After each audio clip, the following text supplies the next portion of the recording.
మద్యం పాలసీ కేసులో తనను అరెస్టు చేయడంపై ఢిల్లీ ముఖ్యమంత్రి అరవింద్ కేజ్రీవాల్ వేసిన పిటిషన్పై తీర్పును హైకోర్టు రిజర్వ్ చేసింది. అరెస్టును సవాల్ చేసిన పిటిషన్తో పాటు మధ్యంతర బెయిల్ కోరుతూ దాఖలు చేసిన పిటిషన్పై తీర్పును కూడా ఢిల్లీ హైకోర్టు రిజర్వ్ చేసింది. ఈ పిటిషనర్లపై కోర్టులో వాదనలు ముగిశాయి. రెగ్యులర్ బెయిల్ పిటిషన్పై విచారణను జూలై 29కి వాయిదా వేసింది.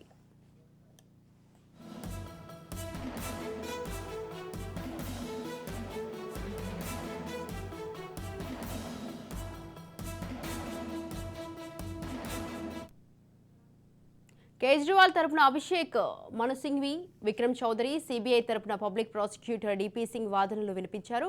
కేజ్రీవాల్ ముఖ్యమంత్రి అని, ఉగ్రవాది కాదని ఆయన తరపు న్యాయవాది అన్నారు. కొన్ని నెలలుగా జైల్లో ఉన్న ఆయనను సిబిఐ అరెస్టు చేయలేదని, ఈడీ కేసులో ట్రయల్ కోర్టు బెయిల్ మంజూరు చేసిన వెంటనే ఆయన్ని అరెస్టు చేసిందని కోర్టు దృష్టికి తీసుకెళ్లారు. కేజ్రీవాల్కు సుప్రీంకోర్టు సైతం మధ్యంతర బెయిల్ను మంజూరు చేసిందని, ఆ తర్వాత లొంగిపోయిన విషయాన్ని గుర్తు చేశారు. ఆ తర్వాత ట్రయల్ కోర్టు బెయిల్ మంజూరు చేసిందని, కోర్టు నిర్ణయం ఖచ్చితంగా సరైందే అన్నారు.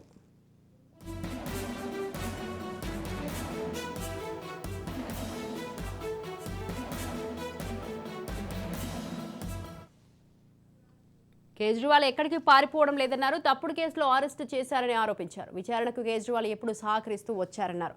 నిద్రపోతున్న సమయంలో కేజ్రీవాల్ షుగర్ లెవెల్స్ 5 సార్లు పడిపోయాయని, ఇది ఆందోళన కలిగించే అంశమే అన్నారు. నిద్రపోతున్న సమయంలో షుగర్ లెవెల్స్ తగ్గడం ప్రమాదకరమన్నారు.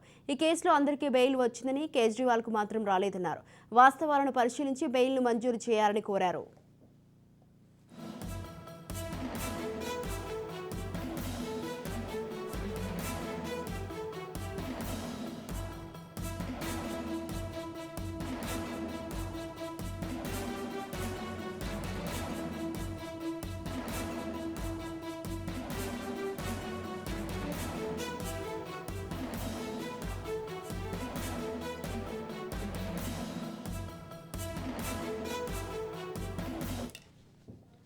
కేజ్రీవాల్ ప్రశ్నించేందుకు చట్టం ప్రకారం అనుమతి అవసరమని సిబిఐ తరపు న్యాయవాది డిపి సింగ్ వాదించారు. ఈ కేసులో జనవరిలో సాక్షిగా మారిన మాగుంట వాంగ్మూలం ఇచ్చారని పేర్కొన్నారు.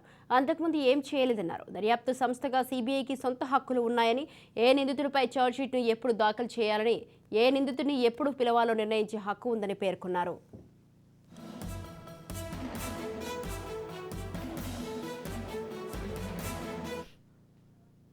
రైట్, ఈ విషయంపై మరింత సమాచారాన్ని మా ప్రతినిధి ఇన్నారెడ్డి ఫోన్ లైన్ అందిస్తారు. ఇన్నారెడ్డి, స్వాతి, కేజ్రీవాల్ పిటిషన్ మీద ఈ రోజు వాదనలు ముగిశాయి. గతంలో కూడా సిబిఐ తర్వాత అంటే ఈ బెయిల్ మీద తమ వాదన వినిపించిన నేపథ్యంలో ఆయన కేసు కీలక దశలో ఉంది. ఈ సమయంలో ఆయనకు బెయిల్ ఇస్తే ఆయన పెద్ద పోస్ట్ ఉన్నాడు కాబట్టి మా తరమాల్సే అవకాశం ఉంది. ఇప్పటికైనా పలుమార్లు విచారించాం, వీళ్ళు ఇంకా విచారించాల్సిన అవసరం ఉందని చెప్పారు. ఆయన పలు అంశాల మీద ఎట్టి పరిస్థితుల్లో బెయిల్ వద్దంటే కూడా తమ వాదన వినిపించే ప్రయత్నం చేశారు. మరోవైపున కేజ్రీవాల్ తరపున కూడా దీని మీద ఆయన హెల్త్ సంబంధించిన ఇష్యూస్ ఉన్నాయి కాబట్టి ఖచ్చితంగా ఇవ్వాలి. ఇప్పుడు విడిచిన హాజరయ్యాడు. తర్వాత గతంలో కూడా చాలా సార్లు ఆయన విచారణకు హాజరైన నేపథ్యంలో ఇకపై కూడా ఖచ్చితంగా హాజరై విచారణ సహకరిస్తారు కాబట్టి బెయిల్ ఇవ్వాలని చెప్పిన పరిస్థితి. అలాగనే కేజ్రీవాల్ తరపున అభిషేక్ మను సింఘ్వి తర్వాత విక్రమ్ చౌదరి ఇద్దరు కూడా తమ వాదనలు వినిపించిన నేపథ్యంలో సిబిఐ అరెస్ట్ మీద తర్వాత మధ్యంతర బెయిల్ సంబంధించిన ఒకవైపున సిబిఐ, మరోవైపున కేజ్రీవాల్ ఇద్దరు కూడా తమ వాదనలు ముగించారు. మరి కోర్టు నిర్ణయం తీసుకోవాల్సి ఉంది. సో మొత్తం మీద మరి కోర్టు ఎలాంటి నిర్ణయం తీసుకుంటా ఉంది. మరి సిబిఐ తరఫున ఏమైతే ఆర్గ్యుమెంట్ వినిపిస్తున్నారో కేజ్రీవాల్ ను విచారించాల్సిన అవసరం ఉంది, ఆయన సాక్ష్యాలు తారుమారు చేస్తాడు, ఈ సమయంలో బెయిల్ ఇవ్వటం సాధ్యం కాదు, ఇవ్వవద్దు, ఇంకా ఛార్జ్షీట్ దాఖలు చేయాల్సిన అవసరం ఉందని చెప్పిన కాకుండా దీంట్లో తమ వాదన సందర్భంగా కేజ్రీవాల్ ను అరెస్ట్ చేయడంలో కూడా తమ దగ్గర పక్కా సమాచారం ఉంది.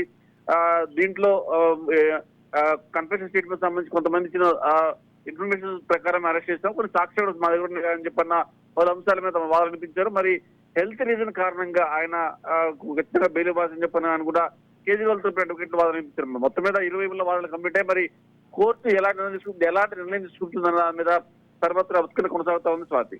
Right, thank you Inna Reddy, thanks for the details.